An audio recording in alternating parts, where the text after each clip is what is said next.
함께 주님 찬양하겠습니다. 찬송가 144장으로 우리 주님 찬양합니다.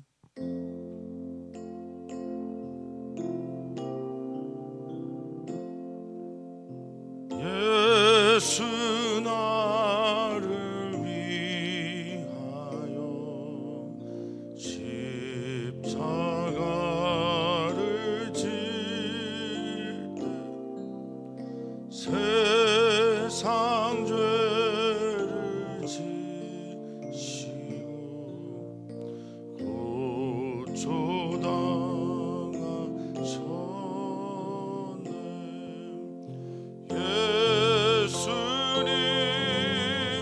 예수님 나의 죄 위하여 보배 피를 죄인 받으소서. 십자가를 지시고 무슨 죄가 있나 저 무지한 사람들 메시아 죽였네. 예수님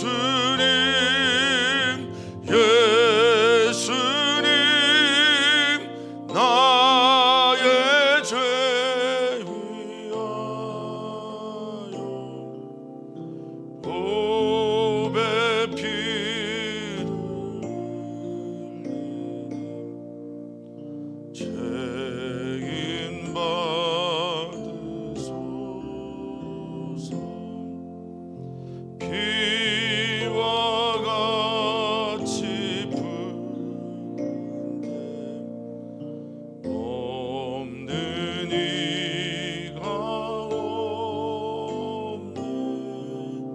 십자가의 공로 은과 같이 되네. 예수님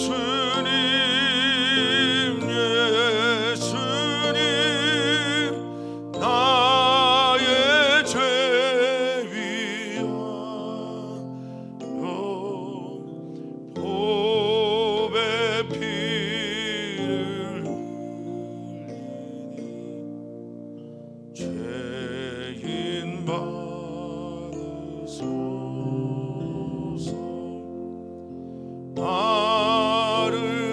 아름답다 예수여 나의 좋은 친구. 예수 공로 아니면 영원 영벌 받네. 예수님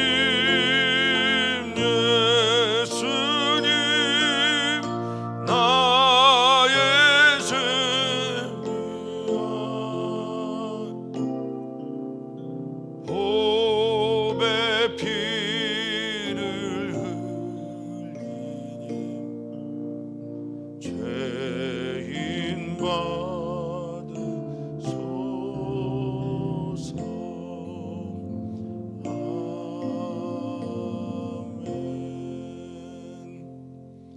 아멘. 하나님 감사합니다. 주님께서 우리를 위해 죽으시고 부활하시고 승천하셔서 우리들의 삶의 본이 되게 하여 주셨고, 오늘 예수님의 생애 마지막 일주일을 돌아보며 묵상하는 고난주간을 갖게 하시니 참 감사를 드립니다. 내가 어떤 존재인지 말씀 앞에 밝히 보며 서게 하여 주시고, 하나님을 사랑하며 또 그 뜻을 향해 갔던 예수님의 길을 나의 표본 삼고 살아가는, 또 그렇게 교정하는 오늘이 되게 주시옵소서. 감사함 예수님의 이름으로 기도하옵나이다. 아멘. 하나님 말씀 함께 봅니다. 하나님 말씀 마태복음 26장 57절에서 68절까지입니다. 마태복음 26장 57절에서 68절까지 말씀 한 목소리로 읽겠습니다. 예수를 잡은 자들이 그를 끌고 대제사장 가야바에게로 가니 거기 서기관과 장로들이 모여 있더라. 베드로가 멀찍이 예수를 따라 대제사장의 집들에까지 가서 그 결말을 보려고 안에 들어가 하인들과 함께 앉아 있더라.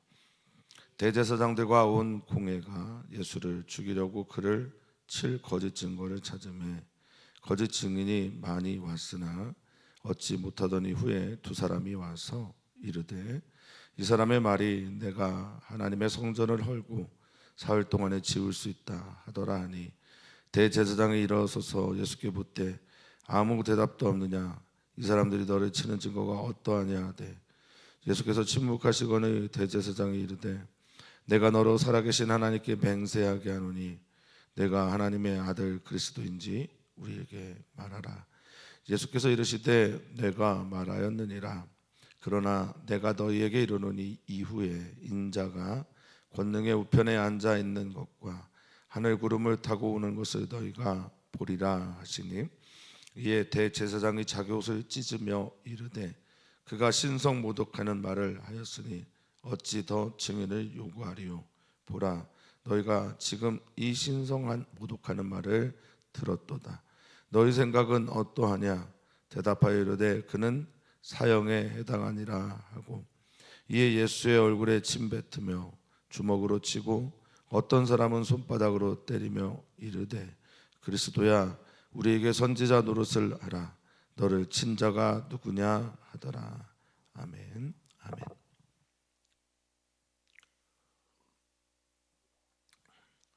우리 주 예수 그리스도의 고난 주간을 또 그 첫날을 우리가 묵상하게 됩니다. 예수님께서 고난 주간 마지막 그의 최후의 일주일 동안 무엇을 했는지 또 가상칠언을 따라 이렇게 묵상하는 경우도 있지만 이렇게 예수님께서 목요일 저녁부터 금요일까지 집중적으로 마태복음을 통해서 예수님의 길을 묵상하는 것도 참 좋은 고난주간의 메시지라고 저는 여깁니다. 마태복음을 비롯한 공관복음과 요한복음에서 예수님은 밤사이에 목요일 밤에 겟세마네 동산에서 기도하시고 나오다가 유다의 배신으로 잡히신 후에 끌려가 6차례의 신문을 새벽까지 받으시는 것으로 나옵니다. 여기저기 옮겨 다닙니다.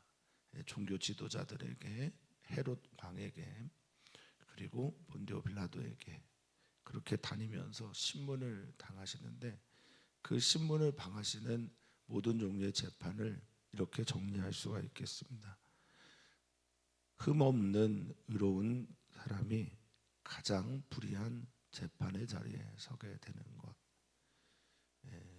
세상의 권력 가지고 있는 권력자들 앞에서 가장 의로운 분이 가장 불의한 재판장 앞에 서 있는 것을 우리는 보게 되며 하나님께서 수많은 사람들이 질문했던 선지자들이 하박국이 또 욥이 하나님께 던졌던 질문들, 하나님 의로운 사람이 이렇게 세상의 불의에 폭력에 무너지고 또 짓밟힐 때 하나님은 그것에 대해서 무엇을 하고 계시고 또 어떤 마음으로 바라보고 계신지에 대한 질문들에 대해서 예수님을 통해 하나님은 답을 하고 계신 것으로 저는 보입니다. 하나님의 아들이 어떤 삶을 살고 있는지를 보여주시는 겁니다. 오늘 주님의 모습을 통해서 우리들의 모습을 비추고 또 주님의 모습을 통해서 우리가 따라가야 될 길을 발견하고 그렇게 걸어가는 성도님들 되시기를 축복합니다. 혹시 성도님들의 삶 가운데서 가장 불의한 사람들에 둘러싸여서 제대로 항거하지 못하고 그렇게 살아가셨을 때가 있었는지, 또 지금 그 자리에 계신지, 그분들에게 오늘 주님의 말씀이 사랑으로, 공감으로, 또 위로로 들려지기를 축복합니다. 57절을 이렇게 시작합니다. 예수를 잡은 자들이 그를 끌고 대제사장 가야바에게 갔다라고 말합니다. 예수를 잡게 된 과정에서 가룟 유다의 배신이 있었고 입맞춤이 있었습니다. 그리고 제자들은 흥분해서 대제사장 종의, 요한복음에서 말고라고 나오는데, 그 제사장의 종의 귀를 자르는 일도 있었습니다. 그러나 결국 유다는 배신했고 제자들은 모두가 떠났습니다. 유다는 유다의 이유로 배신을 했고 제자들은 두려움 때문에 예수님을 버려두고 떠나갔습니다. 물론 여기에 베드로가 등장하지만요. 자, 끌고 대제사장 가야바에 가서 거기에서 재판을 하려고 서기관과 장로들이 모여 있다. 아마 사내들인 공회원들이었지 않을까 싶습니다. 또 70명이 전부 다 모였을 가능성도 있겠으나 그러지 않을 수도 있겠다 싶기도 합니다. 어쨌든 서기관과 장로들이 모여 있는 곳으로 잡아 끌고 갑니다. 자, 베드로의 모습을 봅니다. 도망갔다. 멀찍이 예수님을 따라, 이렇게 표현하고 있습니다. 멀찍이라고 하는 마크라존이라고, 마크로덴이라고 하는 헬라어는, 마크로덴이라고 하는 헬라어는 거리만 먼 것이 아니라 심정적으로 멀리 떨어져 있을 때, 그러니까 예수님께 등을 돌리고 떠나갔음이 거리로만 보는 것이 아니라 마음에서도 이미 예수님을 좀 지워놓은 거예요. 그런데 예수님을 따라 이렇게 심정적으로, 거리적으로 멀리 떨어져 있음에도 불구하고 보고 싶은 겁니다. 결말을 보고 싶었던 거예요. 그러니까 이것은 되게 사람의 모순적인 모습이죠. 근데 우리가 이럴 때가 얼마나 많은지 모릅니다. 잘 되나 보자. 마음은 떠났고 몸도 떠나 있고 거리도 완전히 멀어졌는데 결론을 보려고 이렇게 따라왔습니다. 성경은 이 본문에서 마치 분할 화면처럼 한편으로는 예수님, 한편에서는 베드로가 권력의 자리가 아닌 베드로는 화인들과 함께, 또 여종과 함께, 예수님은 권력자 앞에서 어떠한 모습으로 서 있는지를 비춰줍니다. 그러니까 베드로의 모습에서 우리는 모든 분들이 다 동의를 하지 않겠지만 저는 베드로의 모습에서 자꾸만 제가 비춰지는 것 같고, 예수님의 모습에서는 내가 지향하고 따라가야 될 나의 표대가 보여지는 것처럼 보입니다.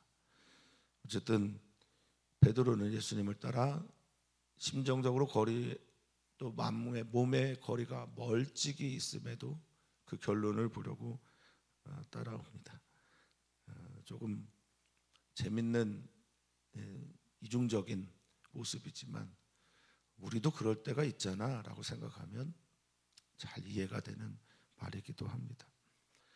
자, 대제사장들과 온 공회 회원들 모두가 다 예수님을 잡아 죽이려고 그를 칠 거짓 증거를 찾는다라고 말합니다. 그를 칠 거짓 증거, 그에 대항하는 속이는 증거들, 이것들을 찾으려고 애를 씁니다. 여기 찾다라는 단어는 신약성경에 많이 등장하는 헬라어 제테오입니다. 찾으려고 애쓰다, 몸부림치다, 노력하다. 그래서 때로는 이 제테오가 예배하다라는 단어로도 쓰이는데요. 여기 거짓 증거를 찾으려고 막 애쓰고 노력합니다. 그리고 거짓 증인들도 참 많이 옵니다. 그런데 얻지 못했습니다. 예수님에게는 사자가 없기 때문에 그래요. 누군가를 속이려고 하는 사자가 없었고, 에머슨이라고 하는 미국의 사상을 만들어낸 철학자는 예수님에 대해서 이렇게 말합니다. 내면에 있는 이야기를 정직하고 진실하게 겉으로도 표현했기 때문에 그의 말은 힘이 있었다라고 말을 합니다. 예수님은 내면에 있는 그 모든 것들을 사람들에게 다 말하는데 그러기에 안과 박이 다르지 않았고 사람들을 속이려고 하지 않았고 언제나 진실했습니다. 거짓은 진실 앞에서 언제나 무너지게 되어 있고 어둠은 빛을 결코 이길 수가 없는 법입니다. 그런데 거짓 증인 중에 하나, 증언 중에 하나가 있습니다.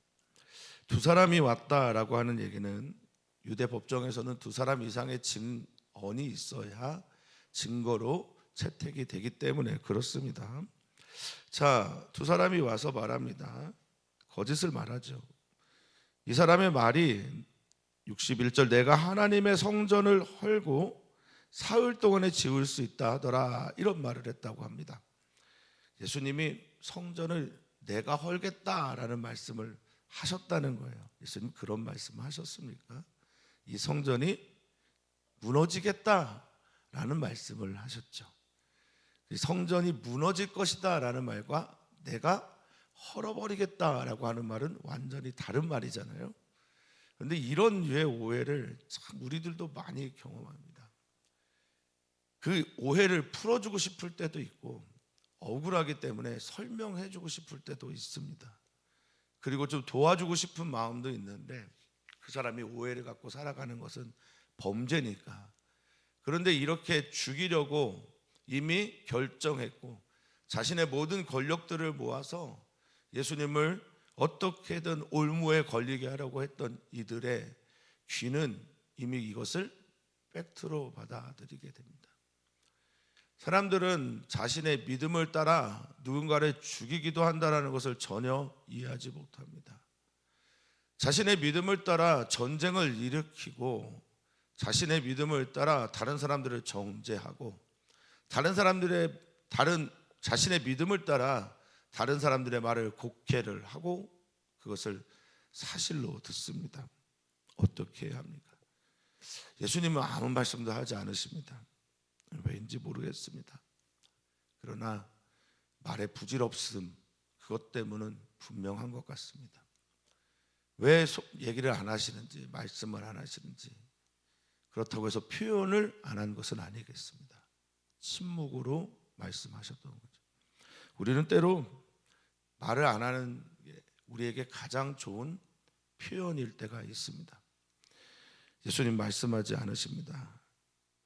사람들이 계속해서 묻습니다. 너를 치는, 너를 대항한 이 증거 어떻게 생각하냐? 그런데 예수님 대답하지 않아요. 이때 대제사장이 나와서 직접적으로 묻습니다. 내가 너로 살아계신 하나님께 맹세하게 하노니 네가 하나님의 아들 그리스도인지 우리에게 말하라 라고 말하고 있습니다. 하나의 질문인 것처럼 보이지만 두 개의 질문이죠. 네가 하나님의 아들이 맞냐? 또한 하나님의 아들이며 동시에 그리스도가 맞냐라는 겁니다.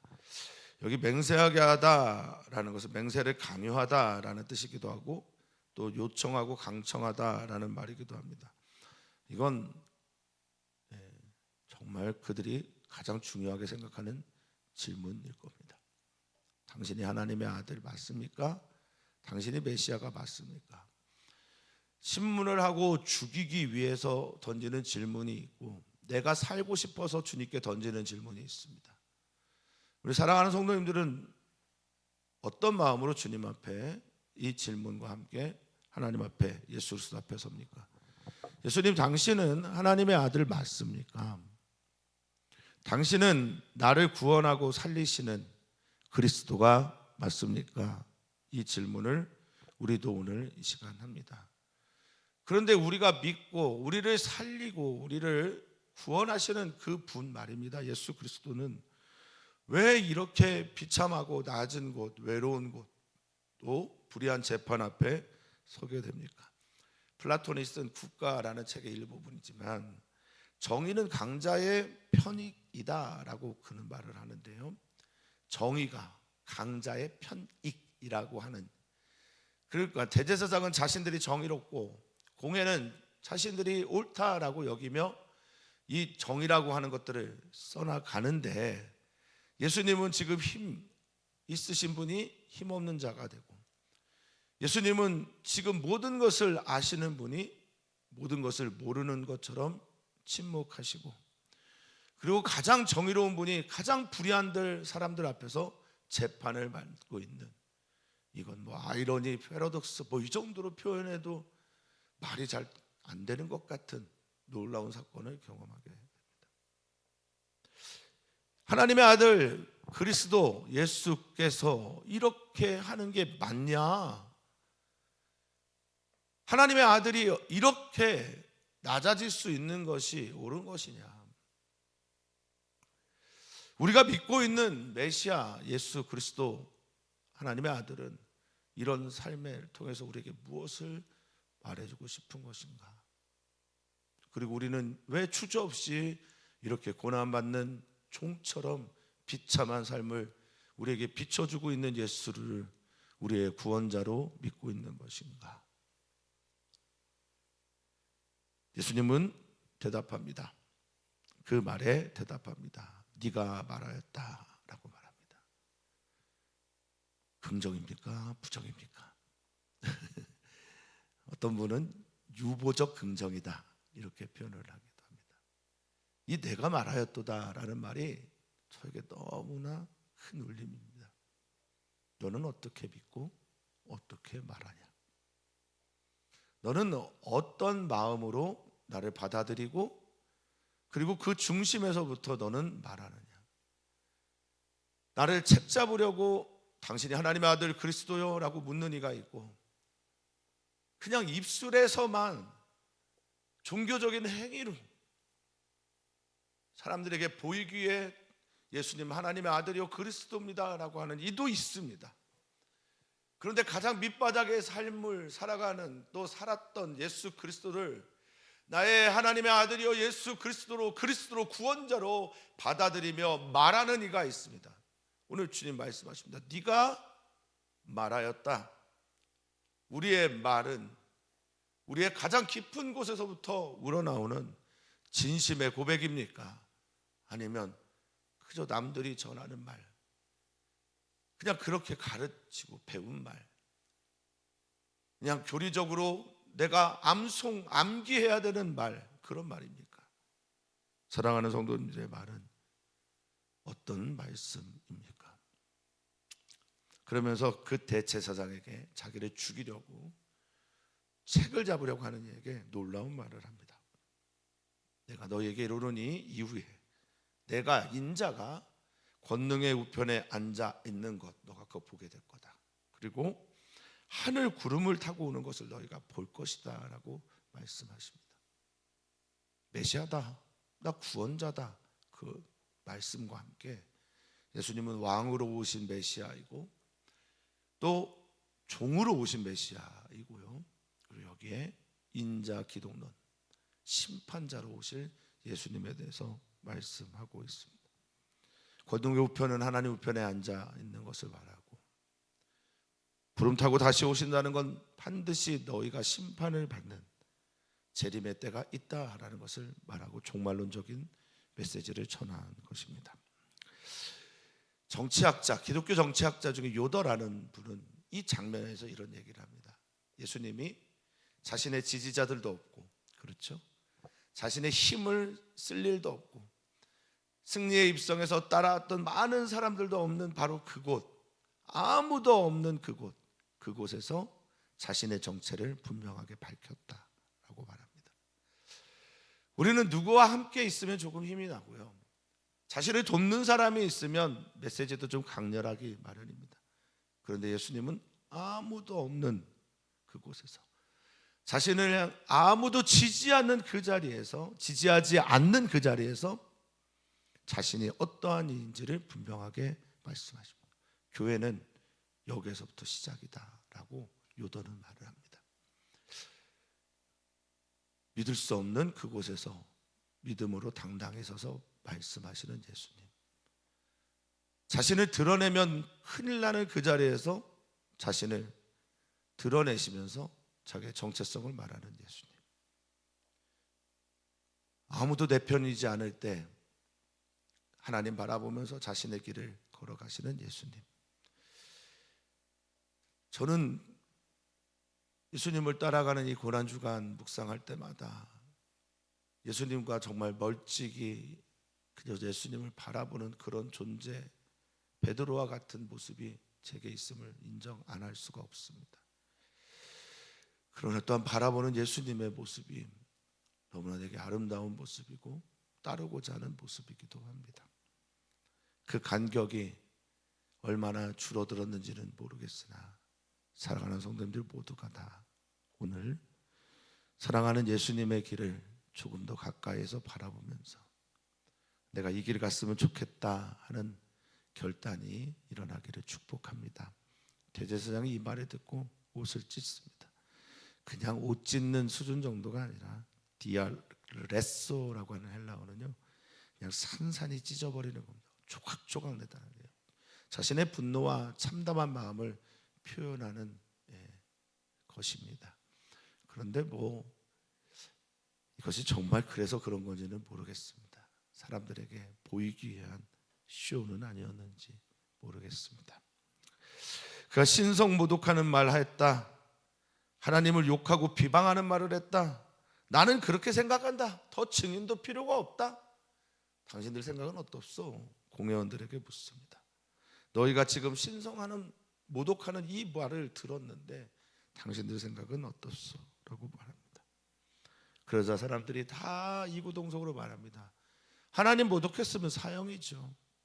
진리를 말하고 진실을 타협하지 않고 말씀하셨고 자신의 정체성을 분명하게 드러낸 예수 그리스도를 향해 신성모독이라 말합니다. 사람은 다 믿음을 따라 살아갑니다. 그것은 매우 분명한 삶의 진리입니다.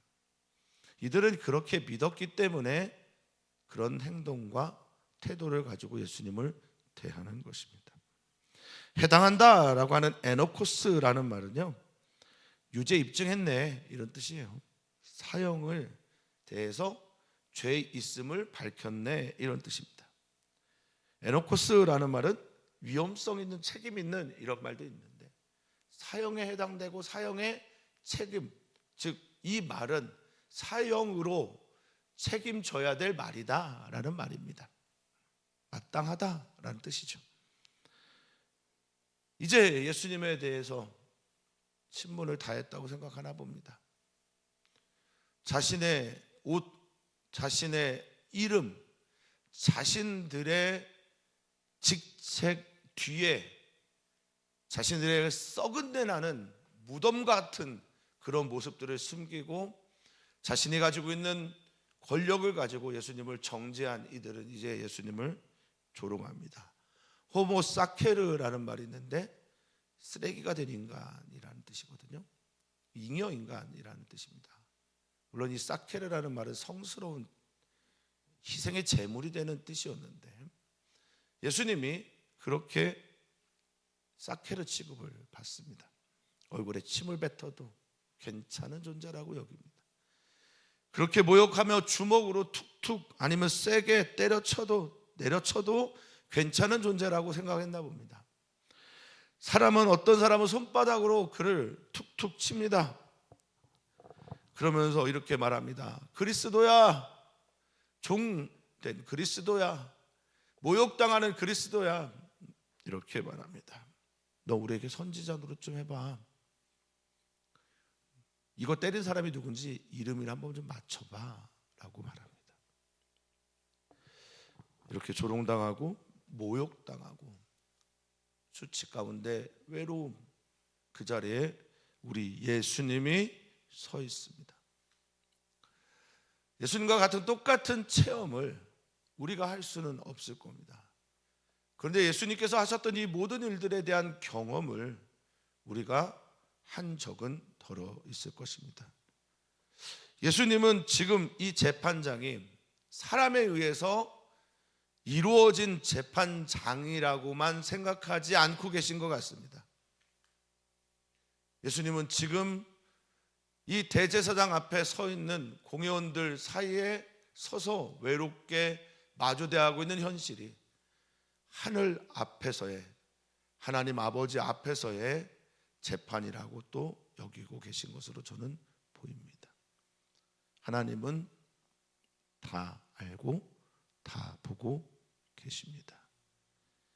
불의한 이들의 가장 의로운 일을 향한 이 말도 안 되는 재판은 하나님이 지금 보고 계신 바로 그 재판입니다. 예수님은 여기에서 하나님 아버지를 바라보고 계십니다. 사랑하는 성도님들도 그렇게 되시기를 축복합니다. 오늘 우리는 함께 예수님의 고난주간 첫날을 묵상하며 기도합니다. 예수님을 바라봅니다. 그리고 나를 봅니다. 예수님에게서 하나님을 향해 걸어가고 있는 아름다운 모습을 봅니다. 권력자들 앞에서도 당당하신 예수님의 모습을 봅니다. 오늘 그 예수님을 나의 주님으로, 구원자로 고백하는 이 시간 되기를 바라겠습니다. 살아계신 하나님, 역사하시고 우리를 선하게 인도하시는 하나님, 예수 그리스도를 통해서, 하나님의 아들 예수를 통해서 우리가 걸어가야 될 삶의 길, 그 속에서 경험되어지는 말도 안 되는 부조리를 보게 하시는 우리 하나님 아버지, 우리들의 부조리 속에, 불합리 속에서 하나님 바라보며 끝까지 승리하신 예수님처럼 우리도 그렇게 살게 해 주시옵소서. 예수님의 고난이 나의 고난이 될 때 더욱더 예수님 사랑하며 이 길을 걸어가는 우리 모두에게 소망하며 사랑 많으신 예수님의 이름으로 기도하옵나이다. 아멘.